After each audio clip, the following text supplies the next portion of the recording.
And my last question, because I can tell you're not feeling well. Um, you know, for the longest time, a lot of people have been asking why Russia went in, and this has been talked about ad nauseum. Could they have avoided something? Where is the anti-war movement? Why is nobody talking about peace? Why is nobody trying to? Why are so many people kind of taking sides in this war and being cheerleaders either for Russia or Ukraine without regard to human life? And I see that sentiment mainly coming from a lot of people in the West, a lot of people who consider themselves anti-imperialist. Is there any sort of um I don't want to say like reason, but is there any sort of value, any sort of validity in understanding that by fighting NATO, essentially, which is what Russia's doing, via Ukraine, which is what's being used to wage this proxy war against Russia, that is kind of a push against the empire? Because I mean, it is from the Russian perspective, it's an existential fight for Russia as we understand it, but many don't understand that. Many say that it's still violent, that Russia doesn't have to do this, that maybe if they would just go back to the negotiating table, even though we've seen, I mean, here that Russia has tried time and time again to negotiate. Of course, negotiate doesn't mean you just let NATO and the United States and their allies walk all over you. So there's that sentiment still with people, though. Like, this has to end. Russians are dying, as you mentioned. Ukrainians are dying. War isn't pretty, obviously. There's no need to glorify it. But is there any sort of validity to that sentiment that if you're an anti-war person, you should be demanding everything stop and that peace happen? Well, I mean, there. First of all, the American anti-war movement crashed and burned after the U.S.-led invasion of Iraq in 2003. It just disappeared, and it has not been able to successfully reconstitute itself since that time. And even within the anti-war movement, many of the anti-war activists are proponents of what they call the just war theory, meaning that if there's going to be a war, it has to be a just war, and a key component of just war is that you don't invade another nation. And so they just reject out of hand any notion of Russia's legitimacy in action by saying Russia invaded, so therefore Russia's at fault. I had an interesting exchange with someone where I brought up, Article 51 of the United Nations Charter, which of course is one of the two conditions under which nations are allowed to go to war under international law. First being in defense of a Chapter 7 resolution passed by the Security Council that identifies a threat of such magnitude that military force is authorized to eliminate or neutralize that threat. We saw a Chapter 7 resolution used to justify Operation Desert Storm in 1991 after the Iraqi invasion of Kuwait. Article 51 is self-defense. That is, that a nation has an inherent right to defend itself if attacked. Russia has articulated a case for its actions in Ukraine under Article 51. And unfortunately, most peace activists aren't, international lawyers or experts in the legal aspects of the legality of war. If they were, then they would know that Article 51, even though it speaks of self-defense, incorporates what's known as preemptive self-defense as a legitimate course of action. That is, that if a threat exists of such a magnitude and of such eminence that if you wait for them to attack, you will be disadvantaged, that you have a right to preempt this threat.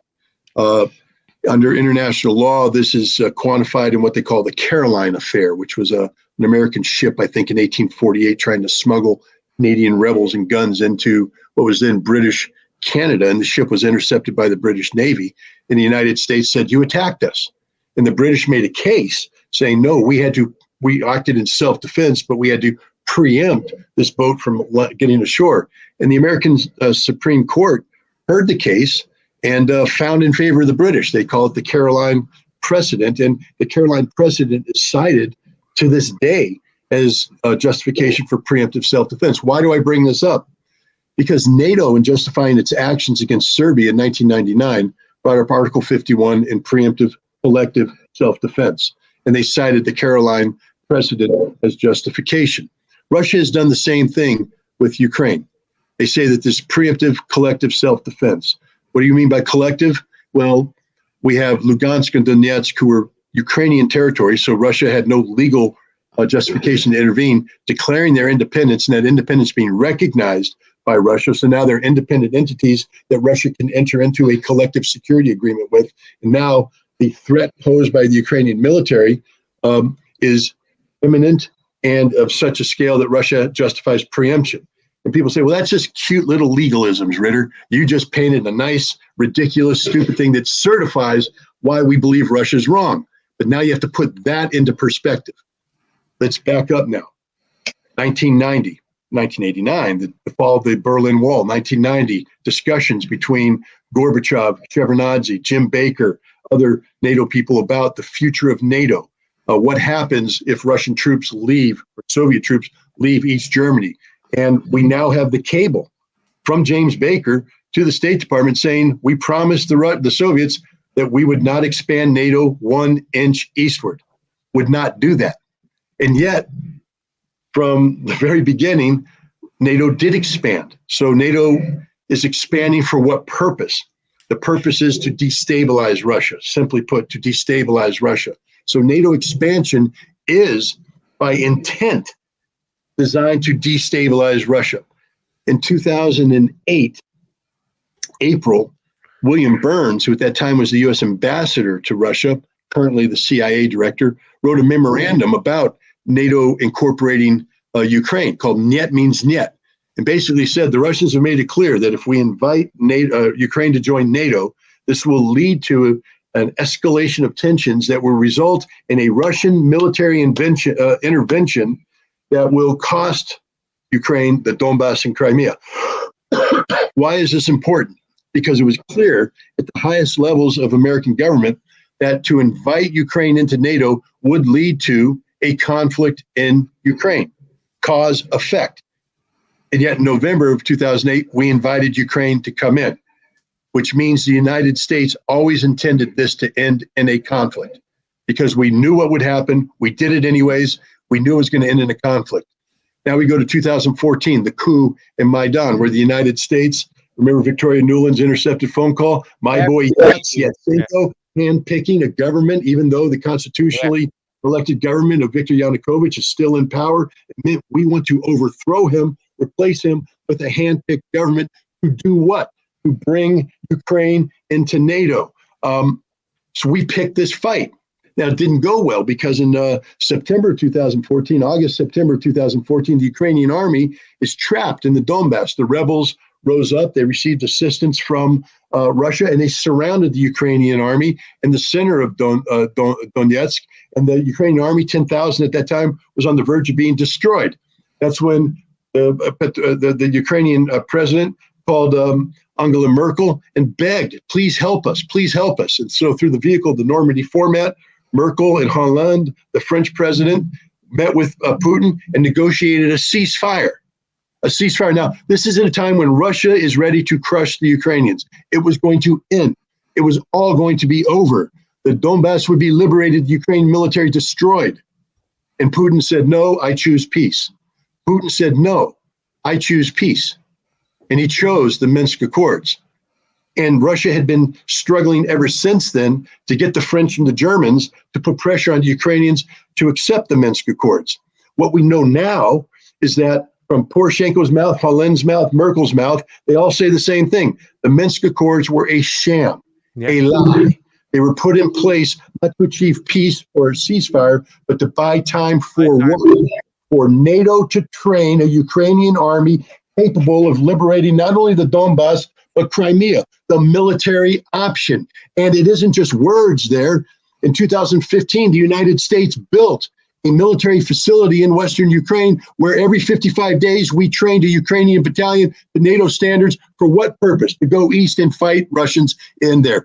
55 days, 1 battalion. That's 30,000 troops trained in the 7 years. NATO had 2 other facilities. That's 60 to 90,000 troops trained by NATO for the sole purpose of fighting the Russians. And the Russians say, and they have the evidence to support it, that these NATO-trained troops were being massed in eastern Ukraine on the eve of the Russian decision to intervene preemptively through collective self-defense. But that doesn't mean that Russia wanted that conflict. Russia was begging.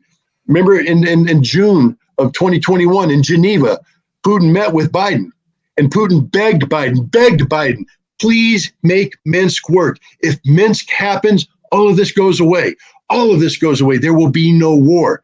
And Biden said, oh, yeah, I promise you we'll do that. Didn't do it. In October, Lavrov met with his French and German counterparts and basically said, I need you to get the Ukrainians to approve Minsk. And they said, no, we can't do it. But even then, it wasn't definite war because Russia in December of 2021 gave NATO and the United States 2 draft treaties, talked about a new European security framework, which had they gone down the path of negotiating this in good faith, would have prevented a war. Russia did everything human possibly to stop this war, to prevent this war. Russia only acted when there was literally no other choice because that NATO-trained army, which from the very beginning was built for one purpose, to invade the Donbass, was massing on the Donbass. The OSCE observers there monitor the ceasefire, reported 2,000 violations, the vast majority of those violations being from Ukraine into Donbass in the weeks leading up to the Russian intervention. If Russia hadn't intervened, Ukraine would have launched an attack and they could have defeated the Donbass. So Russia had no choice. So what I tell the anti-war movement is sometimes there is a just war. Sometimes war is the answer. And that if you're truly anti-war, what you need to do is support Russia and support a Russian victory, because that's the quickest path to conflict termination. And then we can get back to peace, peaceful coexistence, etc. What is Russia's end game? A new European security framework that respects the national security interests of both Russia and Europe.